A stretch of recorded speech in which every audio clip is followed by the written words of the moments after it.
Bueno, empezamos con un poco de retraso, pero no por nuestra culpa, África. Ha costado muchos años que mi maestra África Vidal Claramonte esté aquí por diversos motivos que ya nos dan igual, ¿verdad que sí? Esta mujer que veis aquí fue la catedrática en traducción e interpretación más joven de España. Me estoy saltando el guión, me da igual, me importa un bledo. Catedrática en traducción e interpretación con 34, 32. 34 ya me parecía pronto. He hecho mal el cálculo. Yo las matemáticas, ya sabes. Bueno, África, ya le conocéis, creo que los que estáis aquí. Catedrática de traducción en la Universidad de Salamanca, ya he dicho, la más joven de España, desde 1998. Escuela de Salamanca, grupos de investigación, 24 libros, 12 antologías, 24 libros, pero igual mañana en el hotel hace otros 2. O sea, ella es así. No os voy a dar los títulos porque me echo a llorar. Ha dirigido casi 30 tesis doctorales con la máxima calificación. Pero quiero decir que sobre todo es una de las académicas, si no la más, pero sabes que está a la par, más honestas y mejores que conozco. Y para mí hoy es un día de felicitación, de alegría por todos nosotros. No habíamos podido. Intentamos, Alex, que viniera, se puso malita. Repite, para que sepáis, repite este año a finales de mayo, o sea que ya nos vamos a aburrir, África. Lo mismo te puede hablar del ruido, la traducción del ruido, de Sabina, de ¿qué más, África? De lo que sea, pero siempre resulta apasionante y estimulante. Sobre todo creo que la palabra es estimulante. Y ya lo he dicho, pero quiero repetirlo, que para mí es mi maestra en esta disciplina y en este mundo, y que estoy muy contenta. Y ya está, Chispur. Bueno, en primer lugar, muchísimas gracias, María, muchísimas gracias al profesor Raúl Montero y muchísimas gracias a ti, María, porque es un verdadero placer estar hoy aquí. Podrán imaginarse ustedes que es amiga mía, entonces por eso ha dicho estas cosas que ha dicho, pero bueno, yo se lo agradezco muchísimo. Intentaré hacer lo que pueda en esta conferencia, que bueno, como ven, se titula Arte que traduce, reescrituras feministas de Caperucita Roja. Así que muchas gracias y gracias por haberme invitado a este maravilloso congreso. María. Bueno, lo ha conseguido Raúl. Y Raúl. Lo que no conseguimos Alex y yo lo ha conseguido Raúl, ¿no, Alex? La próxima será. Bien, en sus notas desde la primera línea, Angela Carter afirma que la lectura es una actividad tan creativa como la escritura y la mayor parte del desarrollo intelectual depende de nuevas lecturas de textos antiguos. Dice ella: soy partidaria de poner vino nuevo en botellas viejas, sobre todo si la presión del vino nuevo hace que las botellas exploten. Y en Socrates, Hélène Cixous escribe lo siguiente: Once upon a time, it's just a story, y sigue diciendo que hay que despertar y dormir de otra manera. Tanto Carter como Cixous utilizan la traducción de los patrones de los cuentos de hadas para criticar la organización binaria y la jerarquía de género en el mundo occidental.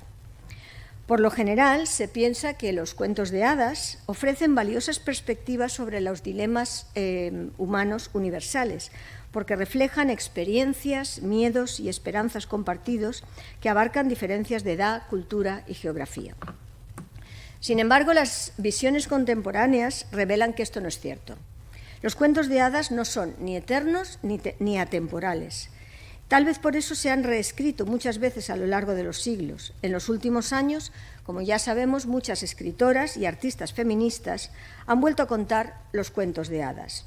Han reescrito y traducido viejos mitos desde una perspectiva fresca y diferente. Sus cuentos son versiones de versiones, que se enmarcan en formas nuevas y a menudo sorprendentes. La reescritura feminista de los cuentos de hadas ha sido objeto de innumerables estudios. Estos son unos pocos ejemplos de los muchos que hay. Y en esta charla me gustaría centrarme en la obra de Cindy Sherman y Dina Goldstein para explicar por qué sus reescrituras contemporáneas de los cuentos de hadas pueden considerarse traducciones. El trabajo de ambas artistas es único porque conciben los cuerpos de las mujeres en los cuentos de hadas como textos que hay que traducir. Junto con Angela Carter, Anne Sexton, Margaret Atwood y muchas otras, traducen y por lo tanto cuentan por primera vez un cuento de hadas tradicional, cambiando la forma en que se ven los cuerpos de las mujeres. Tener voz es tener poder. El poder de revelar y transmitir una visión particular del mundo. Todos los buenos narradores lo saben. Los que están en el poder son muy conscientes de la importancia de una historia única. Describir los acontecimientos desde una determinada perspectiva puede no cambiar lo que ocurrió en realidad, pero sugiere una forma de ver y entender a todos los que escuchan la historia y la aceptan como verdadera. Precisamente por esta razón, siempre que hay que aceptar y abrazar la posibilidad de que existan muchas historias. En 2009, Chimamanda Adichie observó que cuando solo hay una historia, se crean estereotipos. Hacen que una historia se convierta en la única historia y roba la dignidad de las personas. Quienes solo reconocen la existencia de una historia quieren convencer a los demás de que no existen relatos alternativos. Sin embargo, cuando nos atrevemos a rechazar la historia que se nos impone, entonces es posible sacar a la luz otras historias importantes hasta ese momento silenciadas. Cuando rechazamos la historia única, cuando nos damos cuenta de que nunca hay una historia única sobre ningún lugar, recuperamos una especie de paraíso y la idea de que las historias importan, de que muchas historias importan. Según Eduardo Galeano, hay un viejo proverbio africano que dice que hasta que los leones no tengan sus propios narradores, el cazador será siempre el héroe. Y por eso es tan necesario contar las historias de lo que él llama los nadies, los sin voz, cuyas historias siempre han contado otros. Y Bell Hooks asegura, como vemos en la cita, que tememos a los que hablan de nosotros, que no hablan con nosotros, sino y a nosotros. Ya sabemos que son muchos los escritores que han recuperado historias y referentes culturales tradicionales para reescribirlos, entre ellos Donald Barthelme, Robert Coover, Janet Winterson, Margaret Atwood, etc. Todos ellos escriben lo que Salman Rushdie llama now stories. Por ejemplo, un referente cultural como Las Meninas ha sido reescrito por Picasso, o también la Gioconda la ha traducido Marcel Duchamp o Andy Warhol. Pero en lo que me quiero centrar aquí es en la visión de las mujeres. Por ejemplo, la traducción de Las Meninas por un artista como Jan Lynn Gómez saca a la luz las precarias condiciones de trabajo de las empleadas de hogar latinoamericanas migrantes. Sin duda, esta traducción intersemiótica y multimodal merecería un estudio en profundidad, como por ejemplo el que ha hecho José Saldívar. El cambio de referentes culturales como la indumentaria revelan en este caso cambios radicales en las sociedades y una traducción multimodal que nos permite acercarnos mejor a la vida de las meninas contemporáneas, cuyos referentes son radicalmente distintos. Se podrían aducir otros muchos ejemplos muy conocidos de la ficción feminista, desde Angela Carter o Margaret Atwood hasta Toni Morrison, que recrea y reescribe los mitos clásicos y las referencias culturales. Referentes como el mito de Eva están traducidos en The Passion of the New Eve, de Angela Carter, o Madeleine Miller, que ha reescrito Circe, y otros muchos referentes culturales, como por ejemplo el mito homérico de la canción de Aquiles. En su Circe, por ejemplo, no es Odiseo quien cuenta su historia, sino la propia Circe. O también, por ejemplo, Michelle Roberts, que reescribe el caso de María Magdalena en The Wild Girl y también cuenta de nuevo la historia del Arca de Noé, esta vez contada desde la perspectiva de la esposa del protagonista, entre comillas, oficial, en el libro de La señora Noa. o también la reescritura de Santa Teresa de Ávila en Impossible Saints.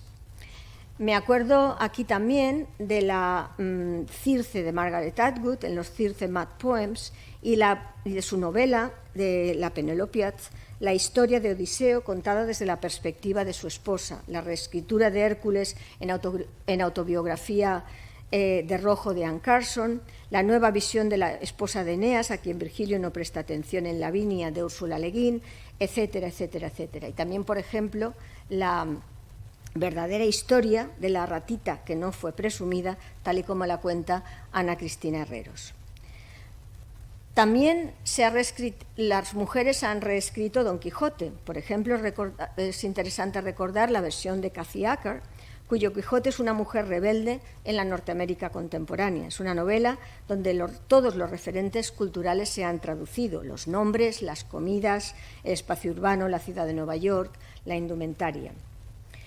Y otras muchas obras, por ejemplo, Alicia en el País de las Maravillas es Alice in Thunderland, Alice in Plunderland y Alice in Wonderland. Por lo tanto, todas estas traducciones nos permiten pasar de history a herstory. Las mujeres también han reescrito referentes tan importantes de la cultura occidental como los cuentos de Canterbury de Chaucer. Por ejemplo, Patience Agbabi.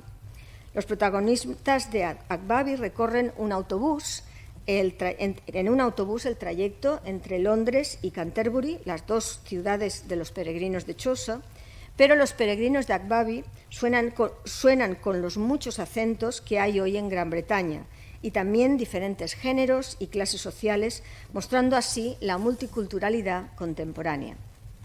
Y otro ejemplo que a mí me gusta mucho es el de Caroline Verbal en Alison Sings, donde ella mezcla el inglés de Chaucer con el de Internet, en contra de cualquier tipo de jerarquía. La Alison de Caroline Verbal cita a Audre Lorde, La Marcha de las Mujeres de 2017 y Canciones Disco, entre otras, y también reflexiona sobre la misoginia, la homofobia y la violencia de género que parecen repetirse en su época y en la nuestra. Los cuentos de hadas que nos contaron a las niñas, al menos a las de mi generación, se han traducido ahora desde otro punto de vista. Y hemos descubierto que los cuentos que nos contaron pueden tener otras lecturas, que no todas las princesas visten de rosa. Por ejemplo, aquí, Olvídate del príncipe y ayúdame con la tesis doctoral. Esto no sé, yo no lo tengo muy claro. Yo tampoco. La guía para la princesa independiente, las Matriarchal Fairy Tales, con Hansel and the Beast, Peter Pan, Cinderella. Este también es interesante. Y también en español.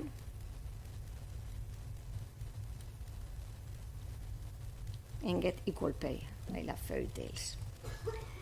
En esta misma línea, aunque con un tono muy diferente, encontramos la traducción de los cuentos de hada clásicos y de las historias tradicionales, como las de Babette Cole con Prince Cinders.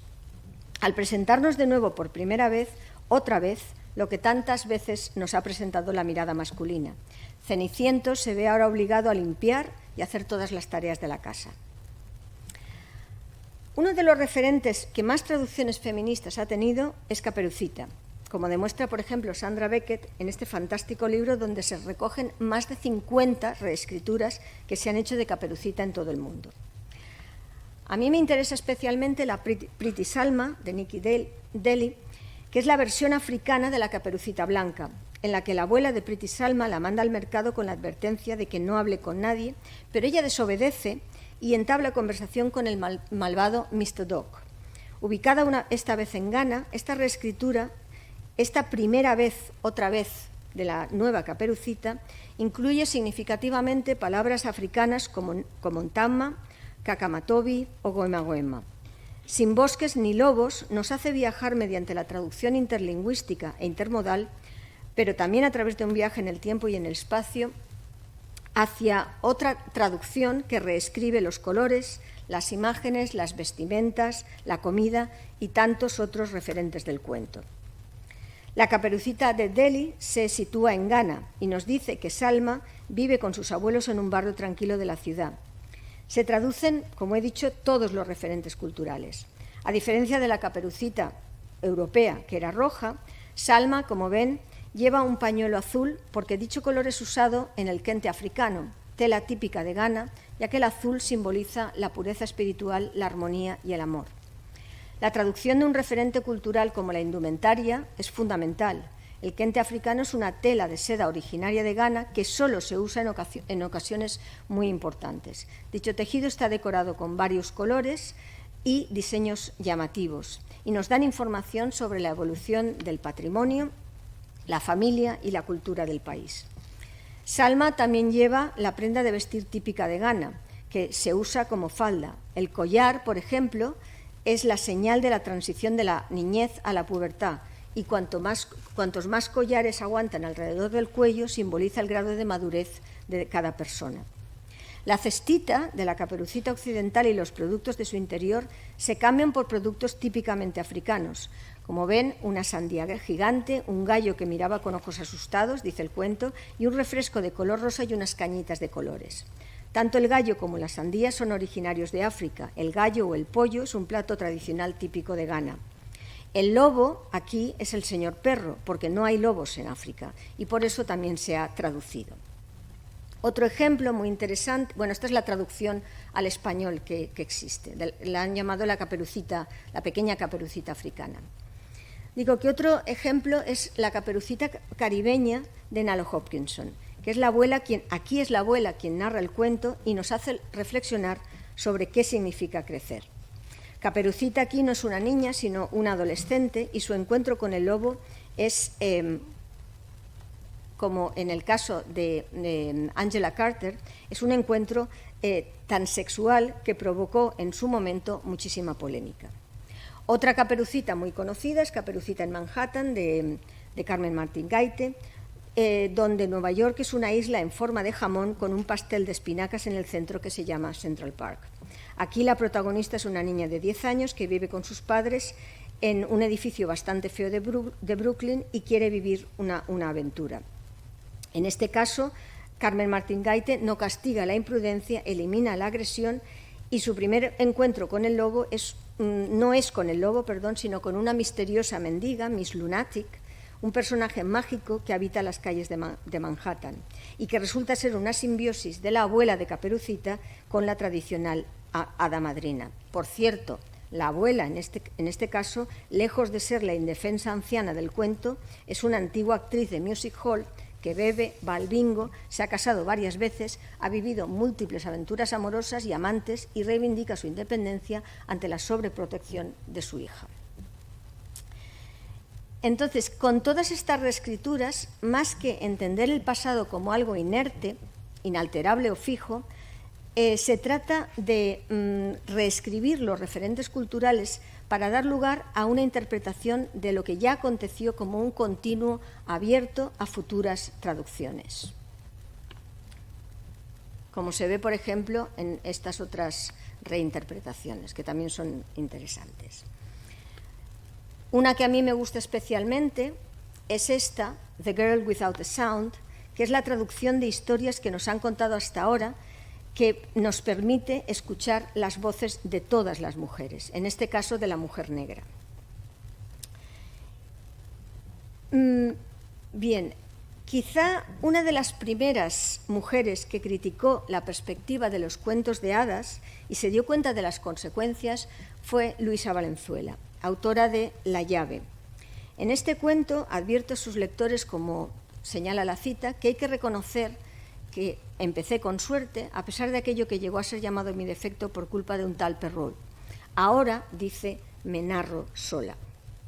Creo que son palabras muy significativas porque trazan el camino seguido por muchas escritoras y artistas que han empezado a contar las historias que otros ya habían contado por nosotras. También relevantes, el muy conocido Transformations de Anne Sexton, que son una de las primeras reescrituras que contiene ecos de la mística femenina de Betty Friedan. Estas historias vuelven a contarse por primera vez a través de una lente feminista en lugar de la mirada tradicional masculina.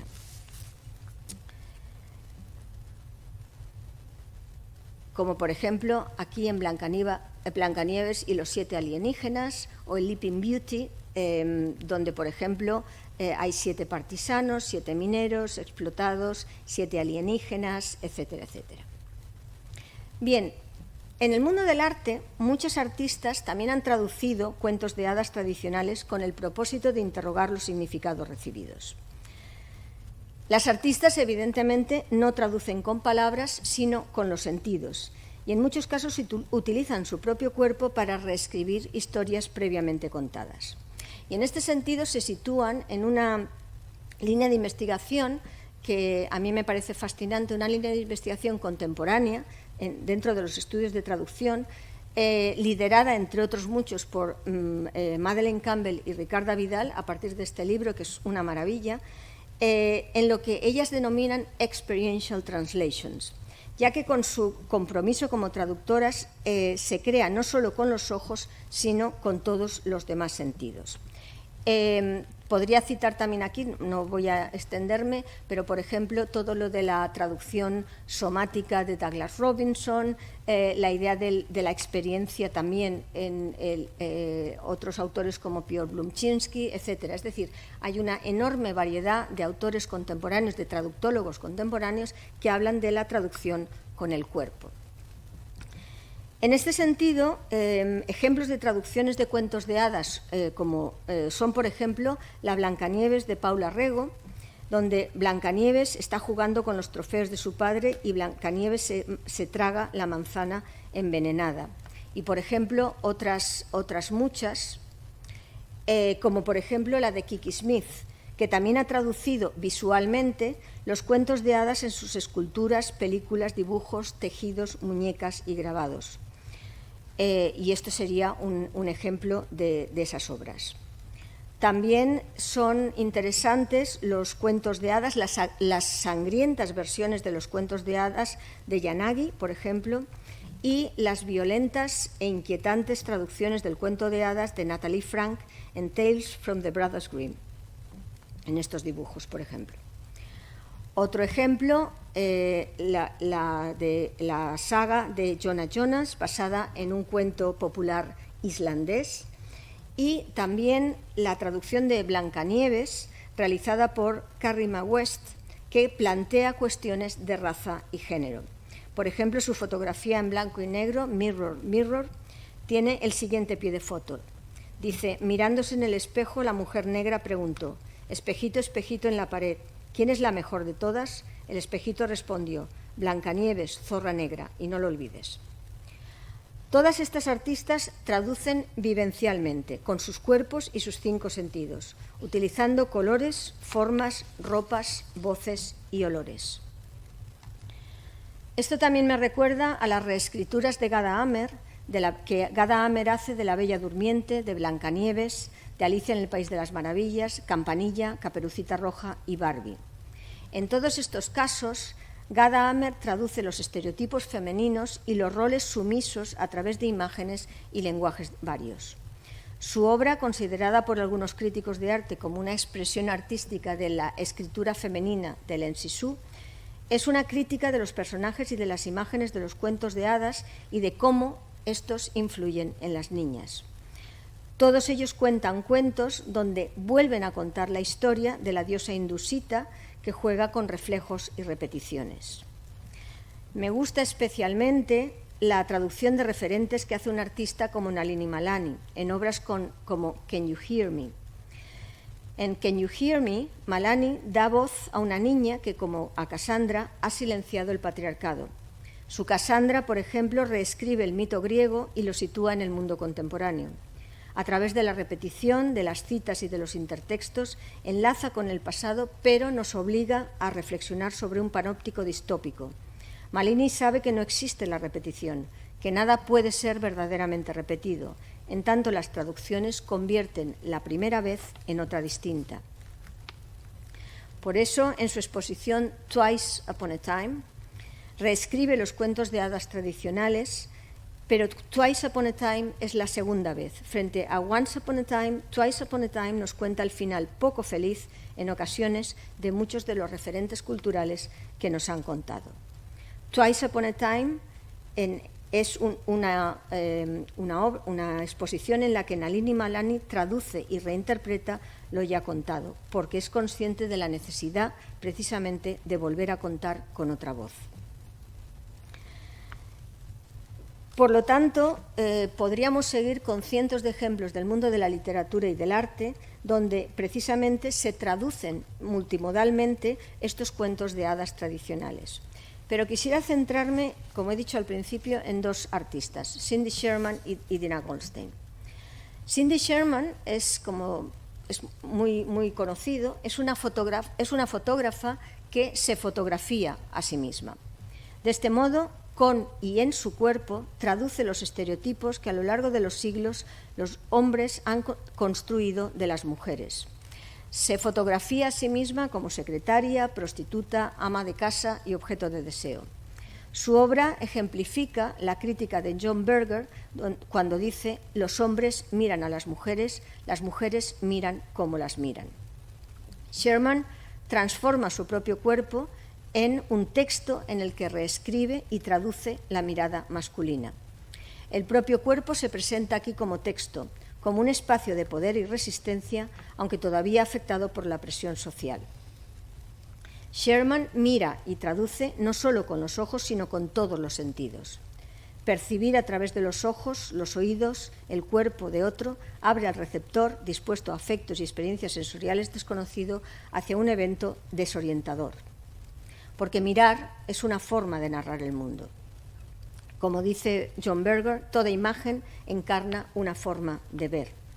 Y dependiendo del poder que ostentemos, podemos visualizar unas cosas y ocultar otras. Miramos y traducimos de una forma diferente según nuestro punto de vista. Mirar sin ser visto hace al espectador más poderoso, como ocurre, por ejemplo, en el panóptico.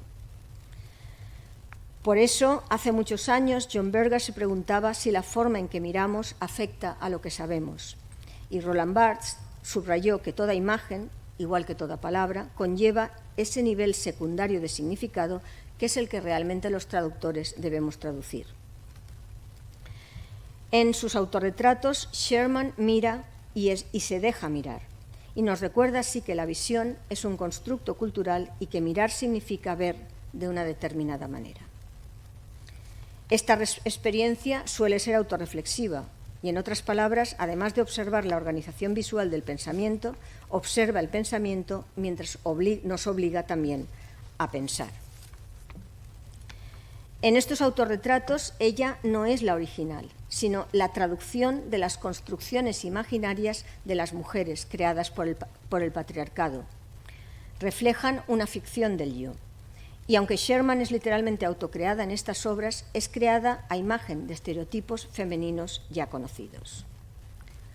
La serie de Fairy Tales de Cindy Sherman traduce los discursos tradicionales, transformando su propio cuerpo, un cuerpo que representa a la mujer contemporánea. En sus Fairy Tales, Sherman utiliza los 5 sentidos para traducir las fábulas de Esopo, los hermanos Grimm y otros cuentos populares. El resultado es una serie de escenas e imágenes macabras, grotescas y mórbidas, alguna de ellas apenas humana. Por ejemplo, en Untitled, 1986, posa con muñecas y partes del cuerpo artificiales, cuyos cuerpos fragmentados contrastan vivamente con las imágenes tradicionales de bellas princesas de cuento.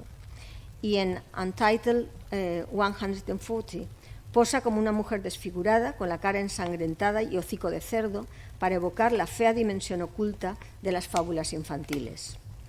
En su Untitled, número 150, se traduce a sí misma en un andrógino con una enorme lengua extendida que llena el primer plano.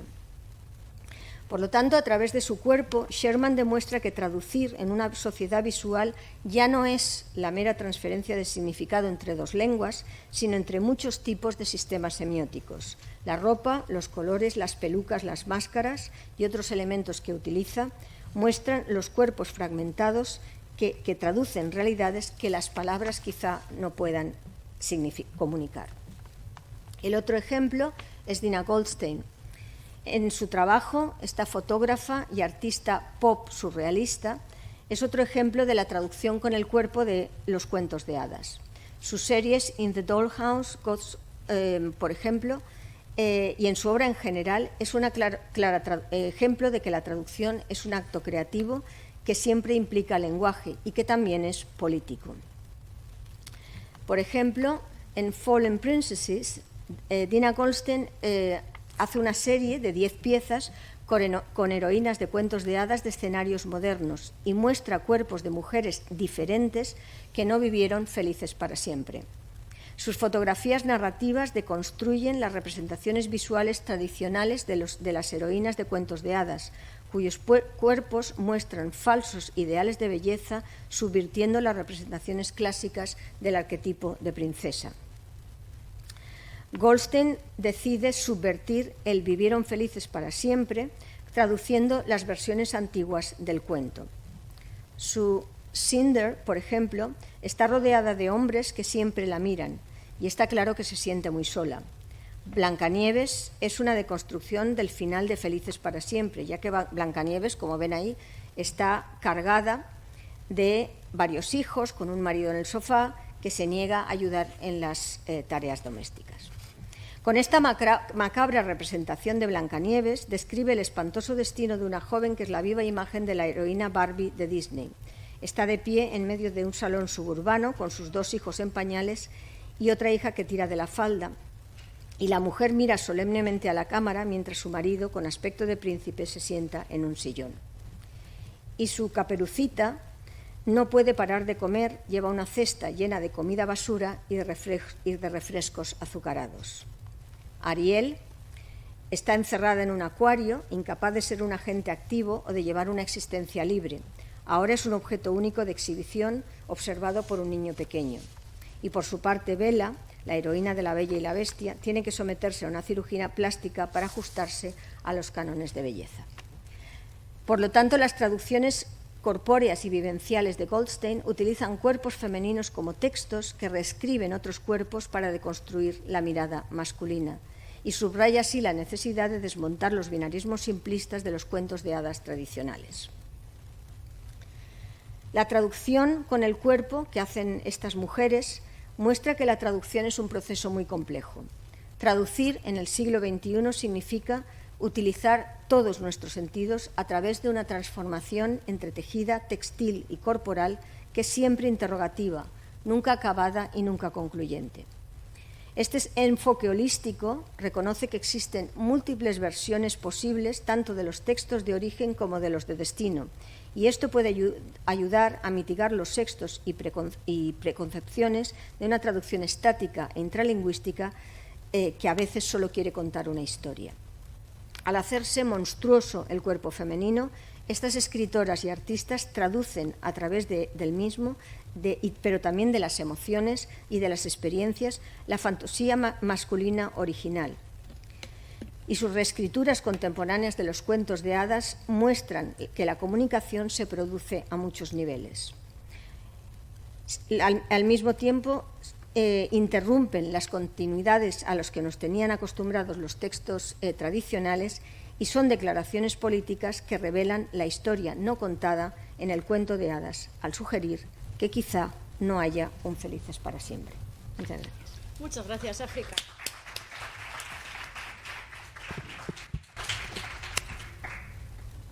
Muchísimas gracias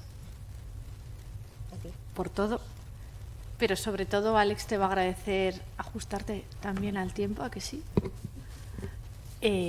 Seguro que tenéis alguna pregunta, por favor. Vale. Hola. Gracias por tu ponencia, África. Me ha gustado mucho.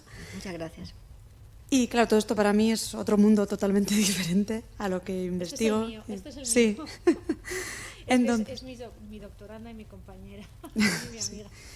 Entonces, yo te quería preguntar, por todas estas obras que tú dices, traducen, reescriben, retraducen, o como lo has denominado, si hubo mucha polémica, porque has dicho, algunos casos sí que has dicho hubo polémica, pero yo creo que todos crearían polémica en su momento, ¿no? Porque cambiar la visión de algo tan arraigado en los cuentos, en nuestra cultura, en nuestra historia.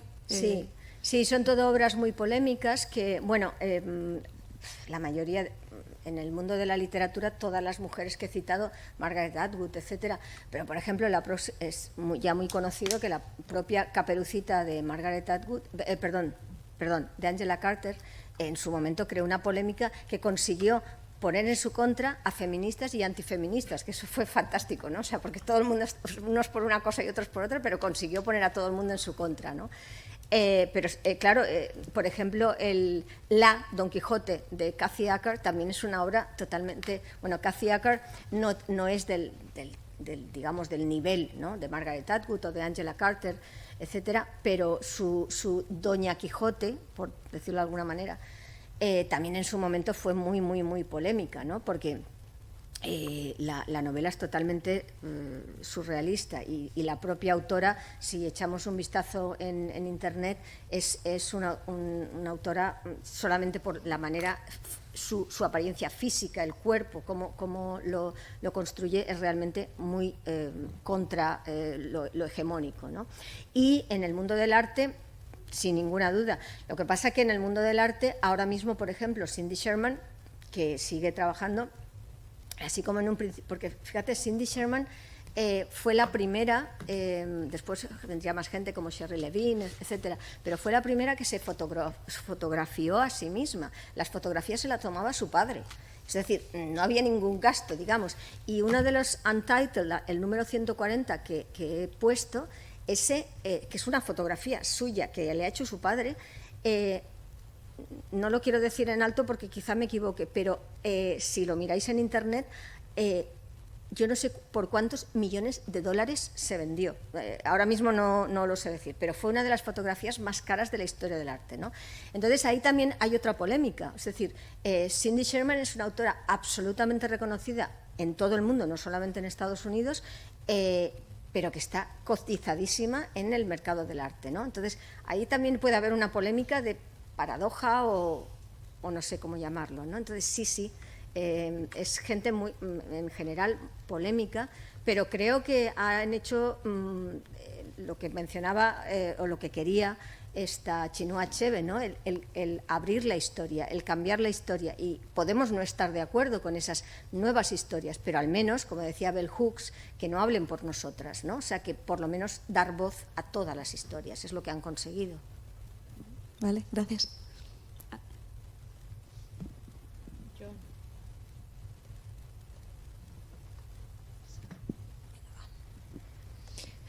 Vale, yo voy a hablar de mi libro. Cine. Estaba pensando en la película Hard Candy. Yo de cine estoy fatal. Bueno, que vayan por delante. Aquí hacemos un chichi. Pues mejor contesta tú. Porque, a ver, mi cine es de la época de hace 1000 años. De la princesa prometida. Vale. Aquí tenemos al traductor. Fantástico. Pues prefiero no meterme en cine. Intertextualidades. Exacto, porque o sea, digamos, me muevo bien en el arte contemporáneo, en la filosofía y tal, pero el cine, desgraciadamente, porque me parece que todo esto se puede aplicar perfectamente, o sea, sin ninguna duda. Venga, lanza la pregunta. No, básicamente era eso, cómo cabía Hard Candy, pero vamos, creo que a lo mejor incluso tú te animas.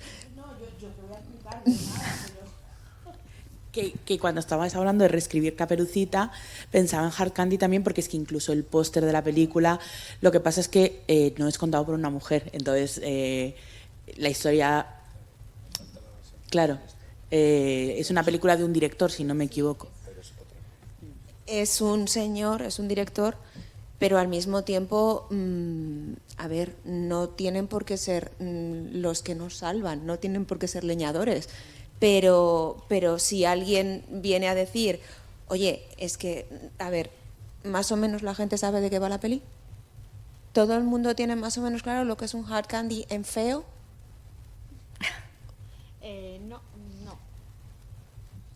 No sigas por ahí o no lo explico. No, sigue. Vale, por si acaso. No, porque es desagradable, es muy desagradable. Estamos hablando de señores que se aprovechan de niñas pequeñitas. Es un hard candy. Entonces, la película va precisamente de eso, va de un señor que contacta con una chica Y entonces la chica pues luego decide... Luego ya, pues digamos que el cazador es cazado. Vamos a dejarlo ahí. Caperucita se come al lobo, es otra manera de ponerlo. O le hace otras cositas al lobo. Entonces, a ver, es que no quiero destriparla, ¿vale? Pero para que todos sepamos más o menos a lo que vamos. Entonces... No, el año que viene va otra cosa. Que ya lo tengo pensado para el siguiente. Entonces, claro, ahí tenemos precisamente una reinterpretación de Caperucita muy salvaje en todos los sentidos, aunque sea un señor, un director, que es cierto que es hombre, el que hace la película.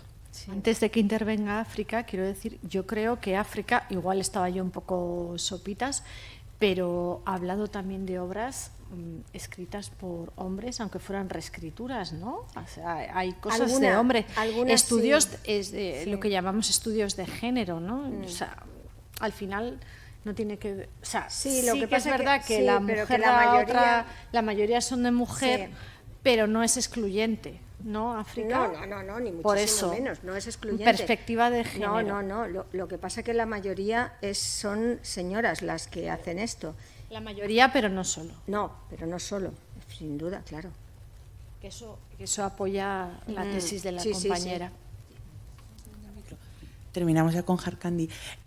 Pero sí que es una película que he visto 2 veces, aunque es una peli dura de ver, y las 2 veces la he visto con hombres y mujeres, y la reacción a la película es muy distinta. Muy distinta de cómo reaccionan los hombres, que además es una reacción muy visceral, y cómo reaccionamos las mujeres. Es una experiencia curiosa.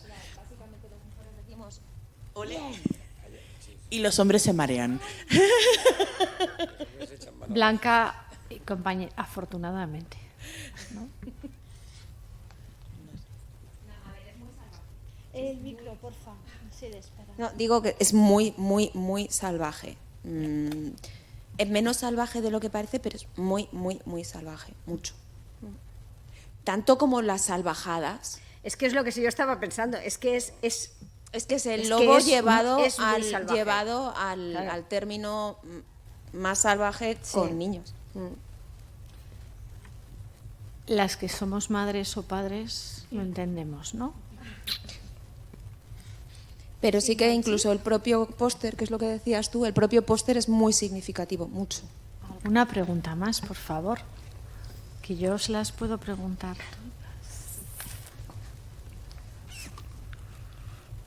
A ver, vale.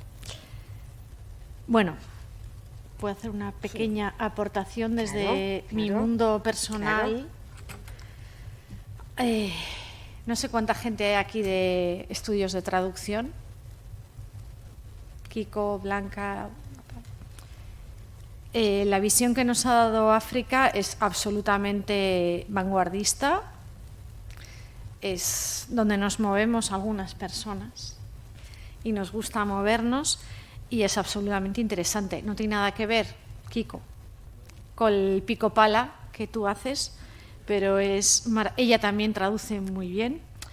Es maravilloso y a mí desde el mundo en el que me muevo en paralelo a las lentejas, pues que cite a Cindy Sherman o a Dina Goldstein, yo soy fotógrafa o aspirante.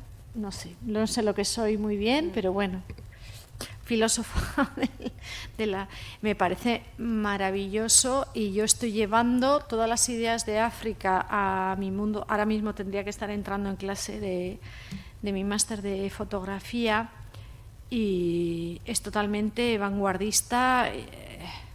Esta idea de la fotografía, las fotógrafas como traductoras de una realidad, de objetos, de memoria, de identidades, que de esto no hemos hablado, pero tiene África libros súper interesantes para los de literatura. Los tengo en el despacho. Yo pues, os puedo pasar enseguida. Es que es absolutamente innovador. Ella. Yo creo también, María, que... Ella también, Ricarda Vidal. Bueno, y mucha Ricarda gente. Vidal, no tanta gente. No te vengas arriba. Bueno, Experiential Translation, que ha Donde citado, bueno, esto, a ver, esto es muy interesante. Campbell, Vidal Campbell, y Vidal Claramonte. No, y Douglas Robinson. Hay mucha gente que está haciendo ahora mismo esto. Por ejemplo, el libro, que no sé si lo habéis leído los de traducción, que es un libro que a mí me tiene fascinada, el de Kaisa Koskinen sobre Translation and Affect. Son de literatura. Bueno, todos. perdón, es un libro donde Kaisa Koskinen relaciona traducción con emociones, ¿vale? Y eso lo hace también Susan Petrilli y una pila más de gente.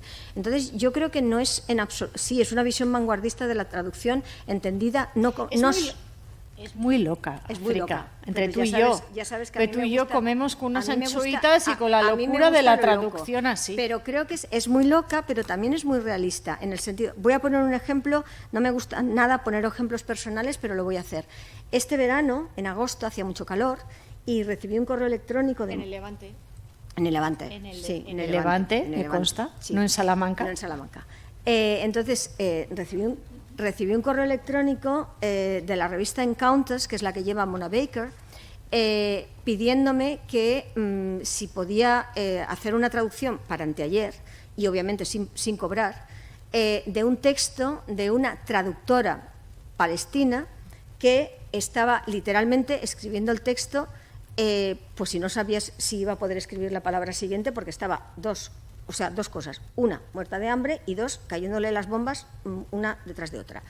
Obviamente dije inmediatamente que sí, y el texto, que es una reflexión preciosa que saldrá, me parece que es, no sé, dentro de un mes o dos, en la revista Encounters, que va a salir además en 15 lenguas diferentes. Por eso pedían traductores en plan activista y tal, que quisieran hacer esta traducción. Y entonces fue uno de los casos en los que todo esto de las emociones, el traducir con todo el cuerpo, con todos los sentidos, claramente estaba allí representado, porque era un texto, primero, no es un texto escrito desde el odio, en absoluto, es un texto escrito desde el asombro, es decir, ¿qué está pasando? ¿Por qué está pasando esto? Y otra cosa que nos dijeron a todos los traductores es que probablemente Alaa, que es la señora, la traductora, no iba a vivir para ver el texto, ¿no? Al final, afortunadamente, ahora mismo está en Dublín. La consiguieron sacar y junto con otra serie de personas está en Dublín. Pero les puedo asegurar que traducir ese texto fue traducir ese texto desde los afectos y desde la emoción.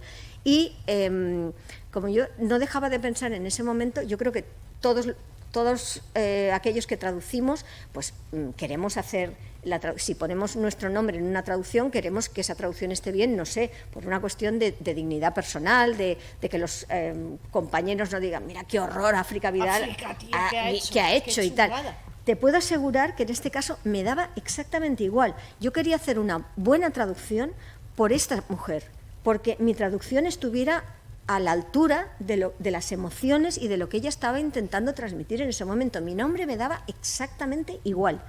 Y fue una experiencia realmente apasionante. O sea, porque yo recuerdo perfectamente cuando llegué a la línea de que ella decía, y probablemente yo no vaya a ver este texto publicado, porque era verdad, al final afortunadamente sí. Bueno, de momento sí, pero mientras esté en Dublín quiero pensar que no pasará nada, ¿no?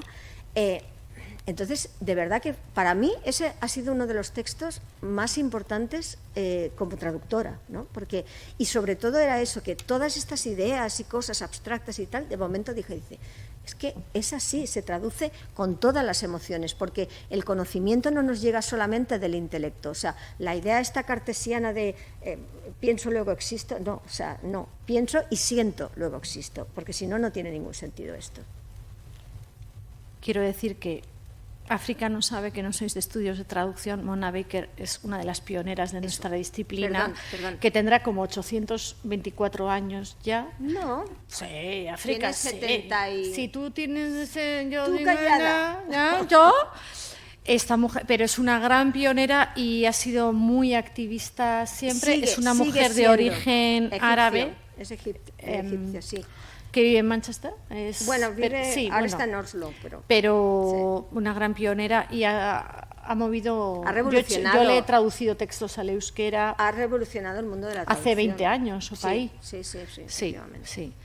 Y esto también es la traducción, ¿no? El activismo. Exacto. ¿Alguna cosita? Venga.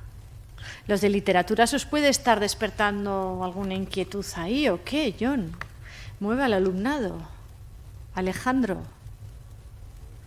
No, tú eres el que mandas, así que tienes que hacer una pregunta. Oye, deja que esta es la hora de la siesta. Nos han puesto en hora En mala. hora de la siesta. En hora mala. Bueno, hola, buenas tardes. Yo soy Ima, yo soy de Historia del Arte y claro, la verdad es que me has dejado noqueada porque desconocía totalmente aplicar el concepto de traducción a lo que nosotros llamamos cultura visual. Claro.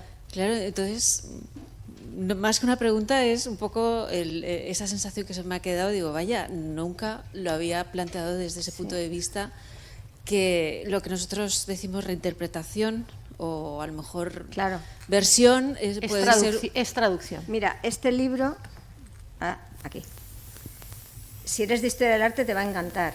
Es el libro, es relativamente más o menos reciente, de Madeleine Campbell y Ricarda Vidal, que tienen un grupo de investigación en el University College London. Bueno, Madeleine Campbell está en Edimburgo.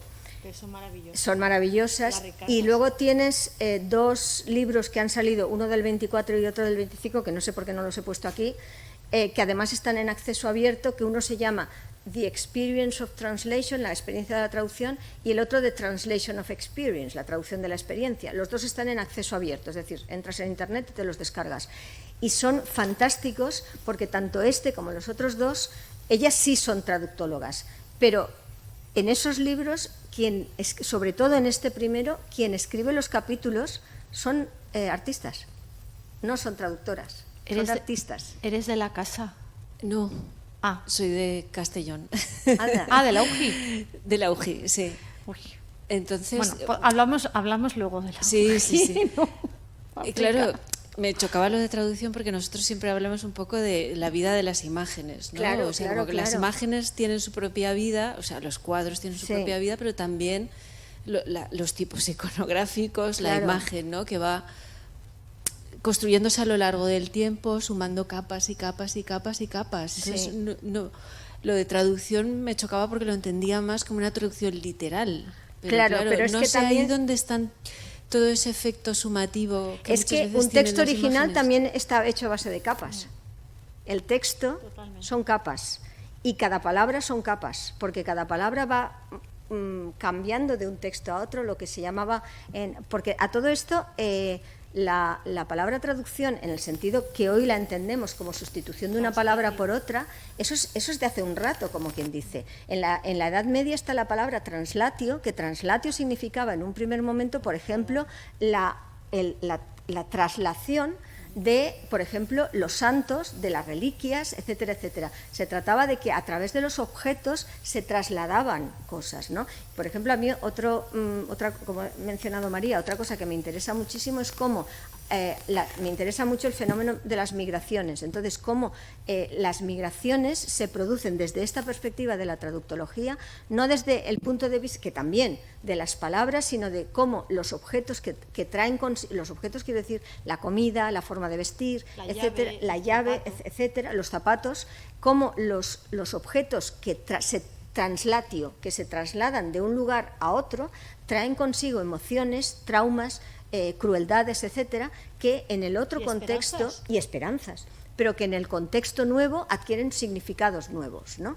Entonces, en ese sentido, es por lo que también hay que pensar que una palabra va cambiando de contexto y para ti puede significar una cosa y el significado es el mismo, es lo que Barthes llamaría la significación, ese significado de segundo nivel que cambia para cada persona en función de su contexto, etcétera, etcétera. Por lo tanto, el texto original también es un palimpsesto. Y en ese sentido, pues por ejemplo, el caso que he puesto de las traducciones de Picasso, de las Meninas o de Marcel Duchamp, etcétera, eso son traducciones visuales, pero traducciones.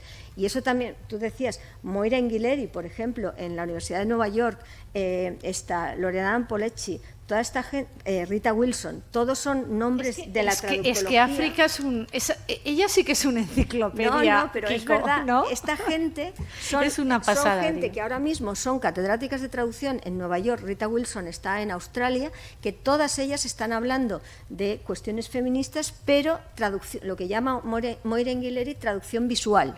Es decir, traducciones, porque en realidad de lo que se trata es de traducir a través de sistemas semióticos. Entonces, tanto me da traducir con palabras que traducir con imágenes, traducir con el tacto, con todos los sentidos, ¿no? O sea, es esa idea.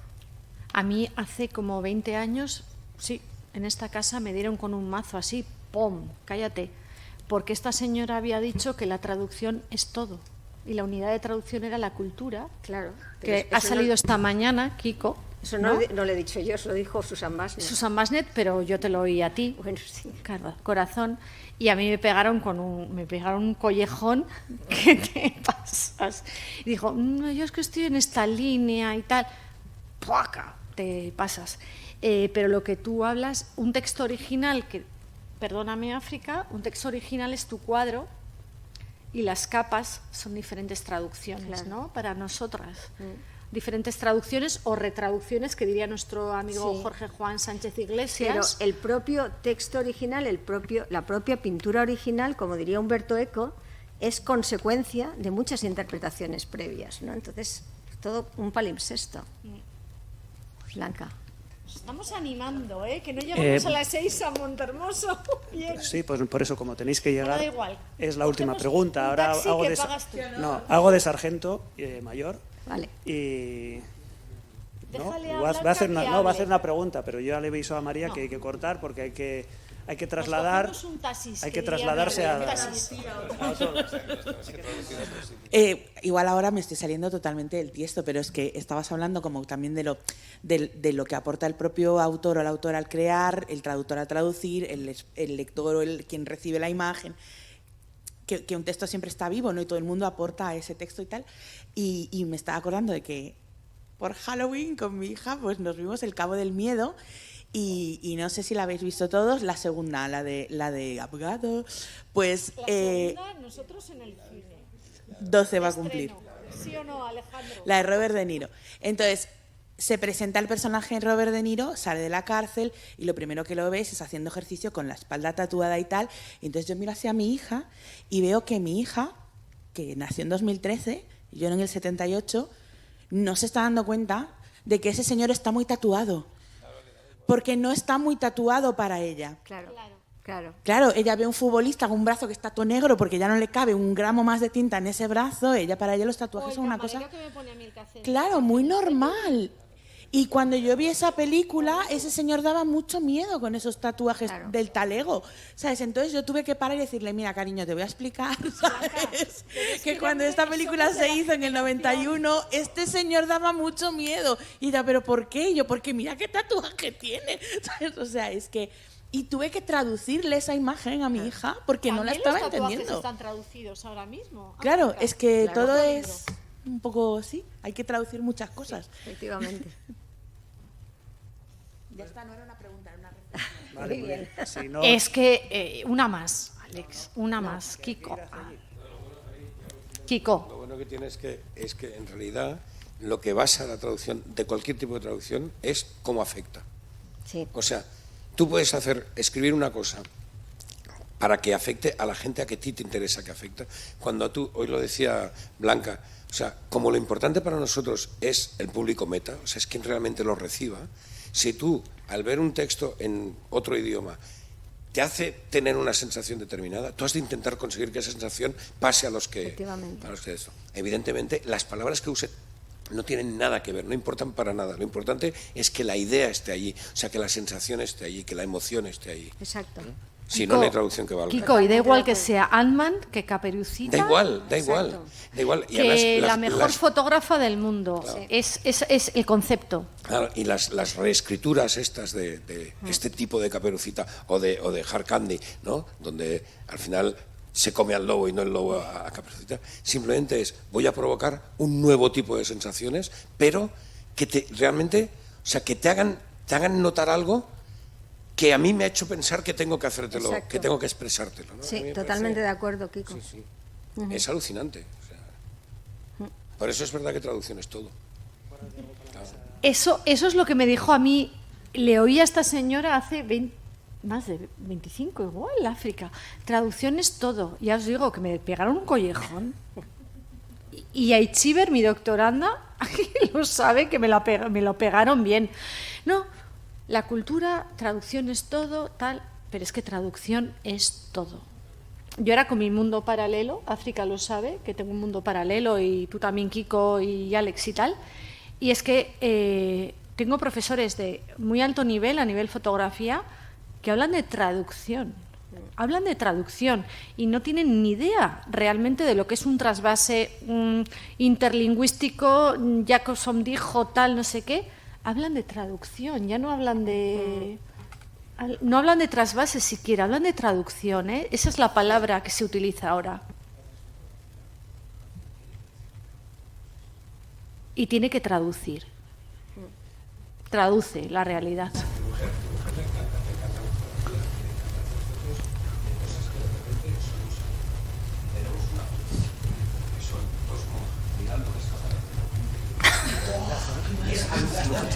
Es que tú la ves y te vienen millones de... Esa me la tienes que mandar, que la vendo.